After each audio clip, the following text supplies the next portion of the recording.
Welcome to Spotlight on the Arts.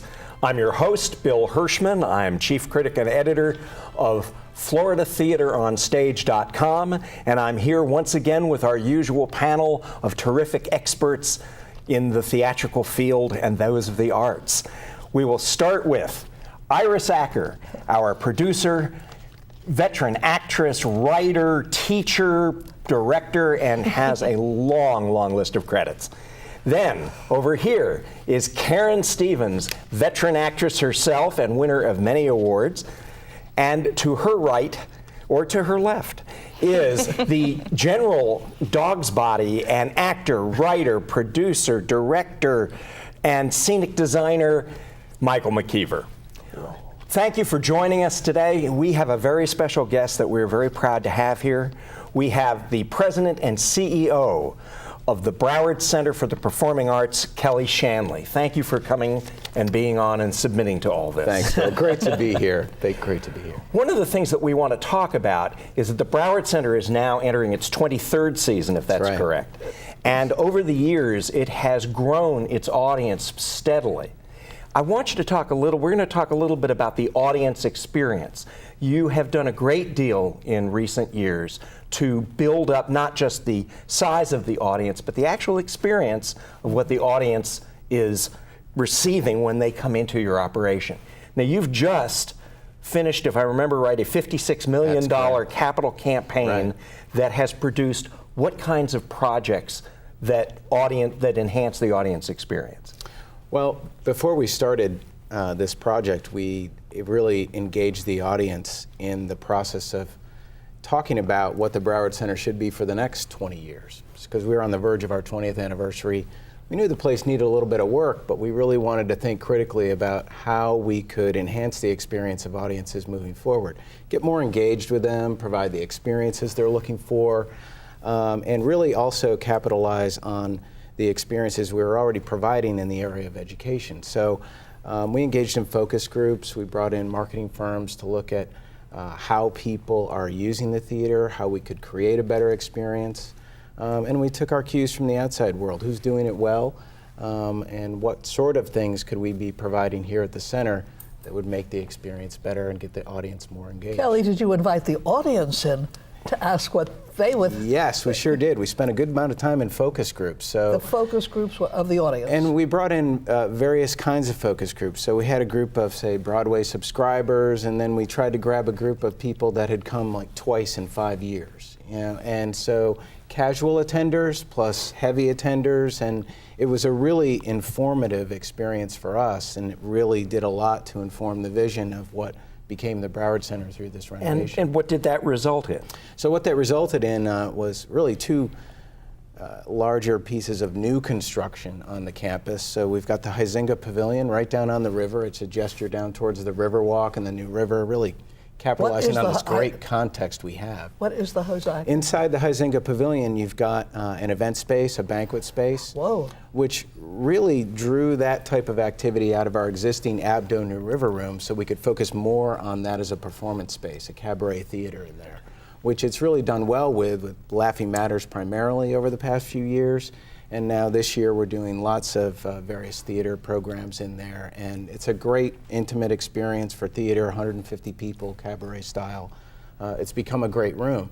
And for that reason we moved the banquets out to the river, which is a great place for people to have that type of an activity. And then also in that building we've added Marty's New River Bistro, which is a great new amenity for patrons coming to the theater. They can dine right on site and then head into the theater. And the other big piece of it then, to answer your question, Bill, sorry, is the Rose Miniaci Arts Education Center. So lots of people know that we've been actively involved in education throughout the history of the Broward Center, really with students of all ages. And we started to run out of space, really, to meet the demand for these types of programs. So the new education center is going to give us lots of great new space, small classrooms, a large, the JM Family Studio Theater, gives us a place to do small performances, larger workshop type classes. So those are the two big new additions to the center that happened through this renovation. These new spaces, they sound wonderful. I've got to say, I've seen them. They are gorgeous. They really are. What kind of programming do you see going into these new spaces? So a lot of it's, you can think of it being focused really in two areas. One is providing a greater experience for the people attending a performance. So we've also got the new club level in the Arene Theater and the Intermezzo Lounge, along with the Bistro. These provide great spaces for people to gather before a show, really enhancing the social aspect of attendance. That we know that's a big part of attending the show, right? Grabbing a group of people, getting together at intermission, perhaps talking about what you've just seen in the first act. And providing spaces to do that. That is not like the lobby that's a little more transient in its nature, as opposed to let's sit down and talk about what we've just seen. So that's one aspect of it. The other aspect would be education. So for those people who sort of had that moment that resonated with them when they were in the audience, and they thought to themselves for that moment, maybe I could do that. Wow. We want to provide that bridge to get from the seat to their feet and stand up and start to learn how they can express themselves through art. And so the new Miniaci Arts Education Center is going to give us a great opportunity to do that. Wow. How do you get that information out to the community? I mean, maybe someone who hasn't had the opportunity to come to the Broward Center. It's a great point because a lot of people, of course, aren't expecting that from us. So they've been coming to the Broward Center for years, sitting in their seat, enjoying a great show. They're not always cognizant of the fact that we're engaged in education programs. Right. So we're using social media quite a bit to get the word out there about that. A lot of targeted mailings, and then just ads in our playbill. So we know we got a lot of people coming through the theater that sit there and flip through the playbill, so we can start to put these new dimensions into there. And we're also going to be using a lot more pre-curtain speeches. So this is a way that we think, we've got the audience right there in front of us. We've got people who have had some of these experiences right in the audience. So talking to people before they enjoy the show, putting a face on the venue, and welcoming them into the Broward Center, and then making them aware of these other experiences they could have. It sounds wonderful. It's more than just a show now. It's like this entire experience really that you the can idea. spend a full evening or full afternoon on the campus. Are you trying to cultivate a new type of audience, a younger audience? Yeah, it's a great question, Michael. Because part of this was focused on the core audiences and giving them what they wanted. But there was another part of it that was actively looking towards how do we broaden the audience? And if we provide certain experiences, will some people give it a try? And the club level perhaps was the best example of that. Mm-hmm. So this is a lounge area that's directly behind the center section of the mezzanine seating area. And when you buy a ticket to the club level, it's a complete experience. There's food available in the club level, a full open bar. There's actually viewing windows from the club level out into the theater. So while you're in there before the show, you can see what's happening on the stage. There could be a little window into what happens backstage prior to the show happening. They're focusing lights. They're getting ready for everything to happen. And then you go out right in front, and the seats are a little bit wider, a little more cushy than the rest of the seats in the theater. And I did an interview with you there, Kelley. Sure, if you right, remember. that's yes, right. We were up there, and I loved it. The little buffet before, and there were people with computers behind the glass, and they were in the office. They brought their office to the theater. Right. Are you encouraging that? Well, keep in mind, this is an experience that was largely informed by things we saw in arenas and stadiums, where people were having this sort of experience around attending a sports event.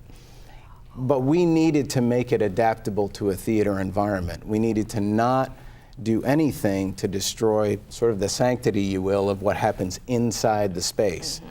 So, the windows we speak of are double Soundproof. windows, they're soundproof. We do lots to make sure there's no light intrusion from that space into there. And entering the theater through the club level into your seats is subject to the same sort of hold restrictions and things that every other door would have. So we're maintaining the experience inside the theater, but also providing an experience outside the theater that may encourage somebody who was thinking, well, I might try the theater, and if I could do it like this, then I'm really interested in going. Let's talk about a little bit, I've got several questions about the experience inside the auditorium. Right. One of them is simply, how do you, if you're trying to expand your audience and reach new people, what is the challenge in programming a fare that will bring in different groups?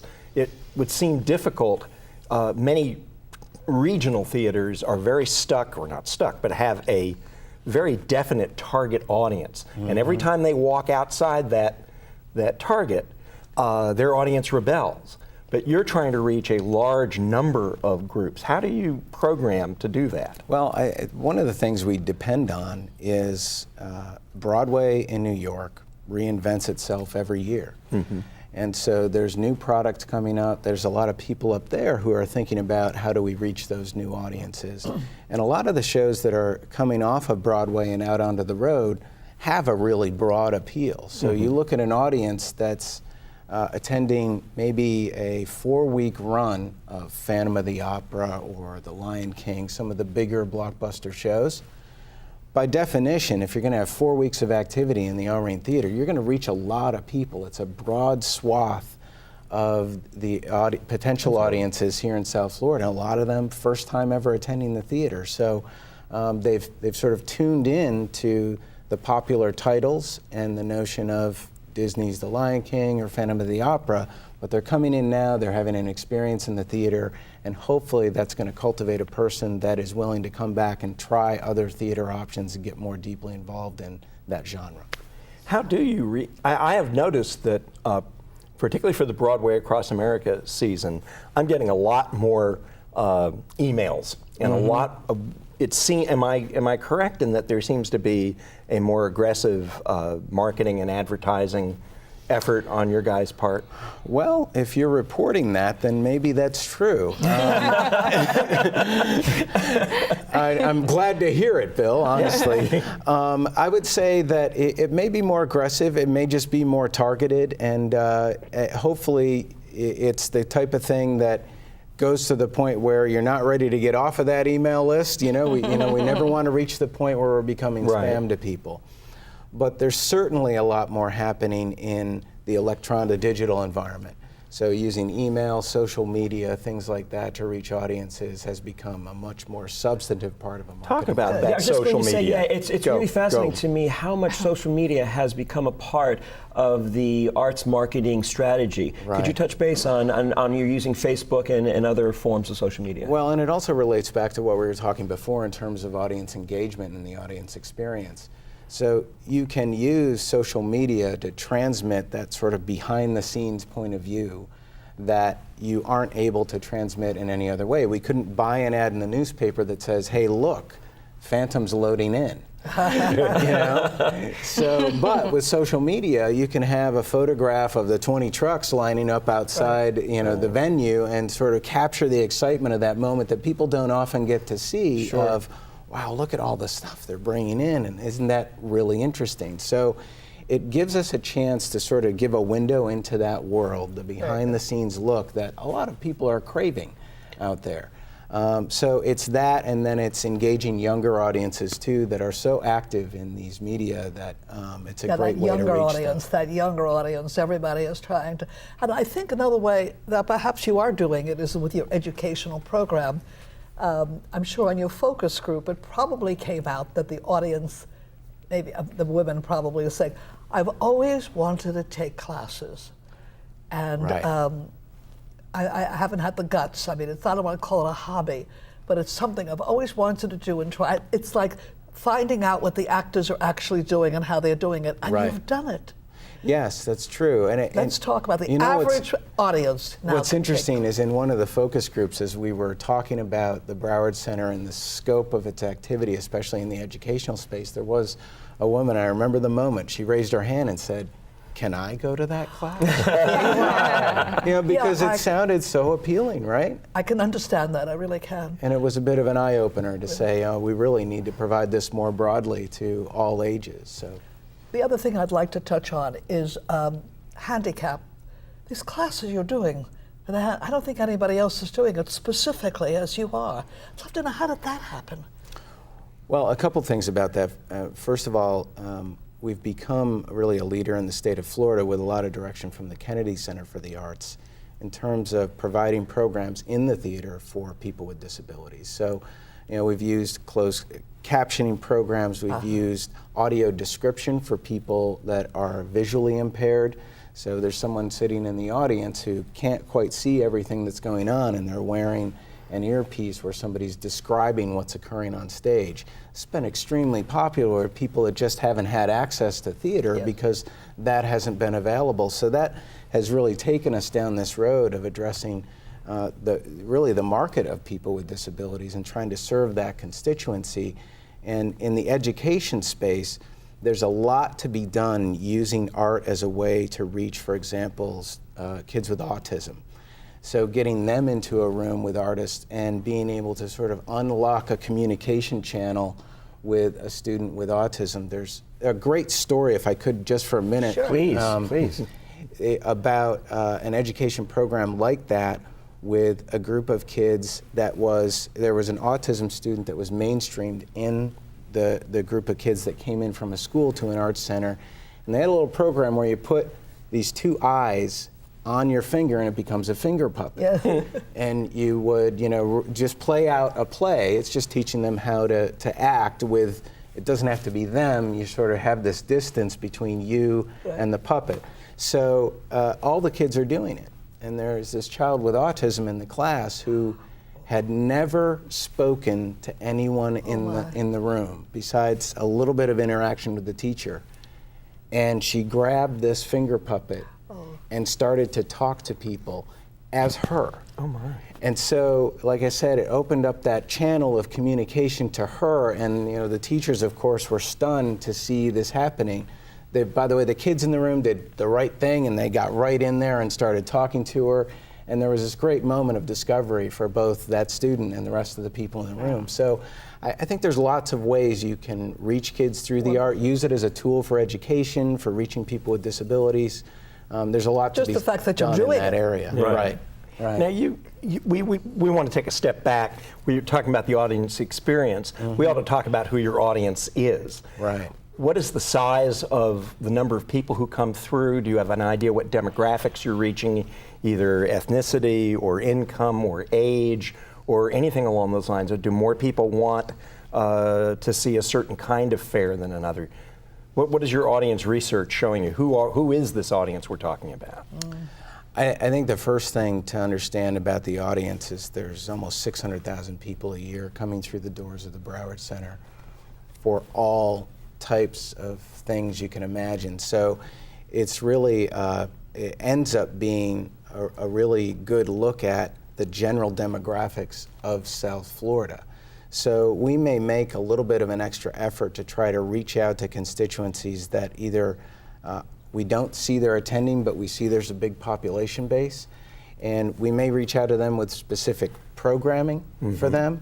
Or we may just reach out to them through different avenues, like reaching they say the Brazilian American Chamber of Commerce, getting them engaged at the Broward Center, looking for input from them on both how to reach their people and what they want to see, and then ideally working with them collaboratively to bring acts to the U.S., put them on stage, promote them to those audiences, and try to reach out in a really authentic way and engage that specific community. But generally speaking, Bill, the audience is South Florida, and it's reflected there at the Broward Center because we do make an attempt to reach them certain ways and also provide the programs. Are there groups that you particularly want to make more inroads in?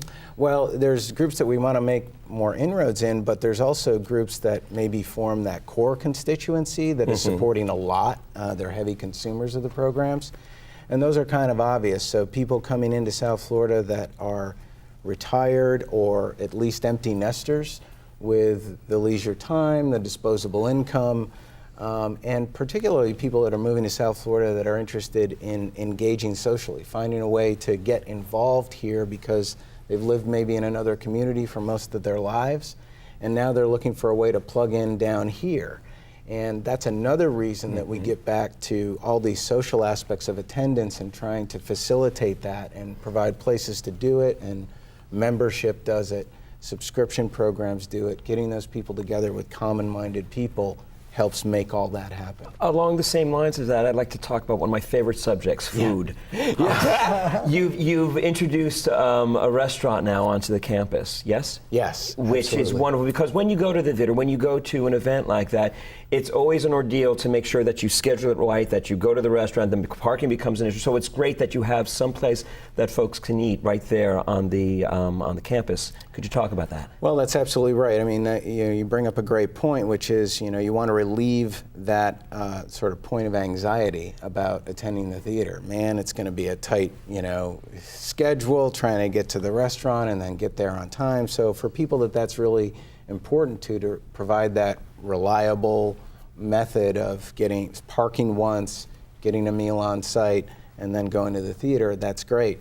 I think there's other ways through the club level, the intermezzo, and actually pre-show programs that we're doing. For example, with our classical music series, Lynn Farmer has come in, and he's doing a pre-show lecture for each of our classical music performances. But it also incorporates food, wine, so you may attend a wine tasting which features wines from the region where tonight's orchestra is from.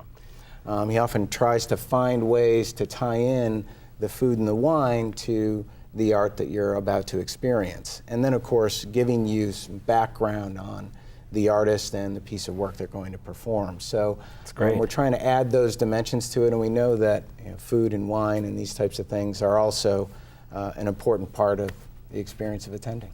You talked about bringing in the big blockbusters, but as far as curating performers from the local area and getting audiences in, can you talk about that a little? That's a big part of what we're doing. I described before the Abdo New River Room. So we've worked with Laughing Matters in there for several years, and now we're going to expand that program. We're going to have 4 theater programs in the Abdo New River Room this year, and we're dedicating that space more to locally produced theater. So Slow Burn is coming in to produce a couple of pieces with us in that space. And being able to dedicate that space more to performance and get it out of the business of, we moved our education out to the new education center, we moved banquets out to the new Huizenga Pavilion on the river, so now the Abdo New River Room can be more dedicated to that purpose. We put dressing rooms in, sound, lights are all now permanently installed, and we can get more active in that space, working with local actors and supporting Where will the Slow Burn community be there as well. performing? In what room? That's the Abdo New River Room. So Laughing Matter. Laughing Matters did not return this year, but we have 4 titles now in that space. Yes, let's talk about that. That's sure. good. Yeah. So we've got the Marvelous Wondrettes is going to open that space. We've got we're bringing back Tony and Tina's Wedding, because it's a show that everybody truly loves and enjoys. Let me see if I got Fully Committed. We'll be bringing in. And there's one more title. 25th Annual Putnam County There Spelling you go. Bee. I knew I could put it on Bill, right? He's memorized Putnam it. County Spelling Bee. So all of those now will be playing 3 to 4 week runs in the Abdo New River Room. As I said, it's about 150 people in a cabaret theater type Cabaret. I'm used to environment. seeing it cabaret style. You're Right. going to stick with that for We that? are. Really? It's really worked well. So it's a dinner theater. It's so for 3 of those titles, you're going to have a tapas menu where you can order off the menu, you can grab some drinks, sit at your table, enjoy the performance. And then Tony and Tina's, of course, you'll be eating pasta. So let's go back into the main house. The 2 things that I hear all the time are, I hear some people who are still concerned about audibility of what they're hearing or not hearing. And then what they are hearing, which drives them nuts, is cell phones that people are still not paying attention. Is there anything that you can do about either of those besides use cattle prods? We haven't used the cattle prods yet. I want to cut of the proceeds. Hey, maybe we'll have to think about that. No, I think there's this delicate balance that you're trying to achieve. You're trying to preserve that environment, as I was saying before. And there are things you can do, because we've got ushers on duty out there that are trying to make sure that people are treating that environment with respect, shutting off cell phones. One of the best things that you've all seen happen in theater is that we've gotten a little more creative with those pre-show announcements, so that people are actually paying attention and might actually think about shutting down that cell phone. Those things help. So the more creative we can get about trying to instill that, and maybe the less cattle proddy we can be about it, and then those things seem to help. The interesting thing, though, is that with social media being so pervasive, there was a night a couple of years back where we had an orchestra from Brazil, the Bachiana Philharmonic, and the place was sold out with Brazilians, just sort of their moment where they had their orchestra from their company there. They actually played the national anthem at one moment, and I don't think I've ever seen the Broward Center more on fire than the moment where this Philharmonic Orchestra was playing the national anthem and people were on their feet. But the other thing that happened was people had their cell phones out during a Philharmonic concert, and they're doing video of this. And I'm sitting in the audience, and I was actually sitting next to the Consul General of Brazil, and I'm thinking, oh, this is really embarrassing, what are we going to do? And are we going to have that moment where somebody comes up and tells them to put it away? And I kind of look around, and everybody's doing it. This is a moment for them. They haven't seen this orchestra in a while, and I thought, well, I'm not very comfortable in this moment right now, but I'm going to be really excited tomorrow when the Broward Center's all over social media with exposure for this orchestra. So there's a lot happening on there, and it's tough to manage inside that hall and figure out what's the right thing to do. Sure. How do those on stage feel about it, though? Right. They were actually pretty excited about it. It turns out the one person who was sitting right in front of me was the nephew of the conductor. Oh. I didn't find that out until later, but he was taking some of his own footage. So we don't encourage that kind of thing. We actually have had a special place where we invite people who want to tweet during the performance. We give them seats up on the mezzanine on the side or in the balcony, because there you go. To a certain extent you want to encourage that activity, but it's hard to do it broadly inside the hall. Well, it's been terrific having you here. The time has just flown by, and we've learned a great deal. I want to say thank you to our guest, Kelley Shannley, and for all the interesting information, to our wonderful panel. Once again, as always, if you are looking for more information about shows that are occurring at the Broward Center or anywhere else, there is a calendar on floridatheateronstage.com. And we hope to see you back here next week on Spotlight on the Arts. Thank you for coming.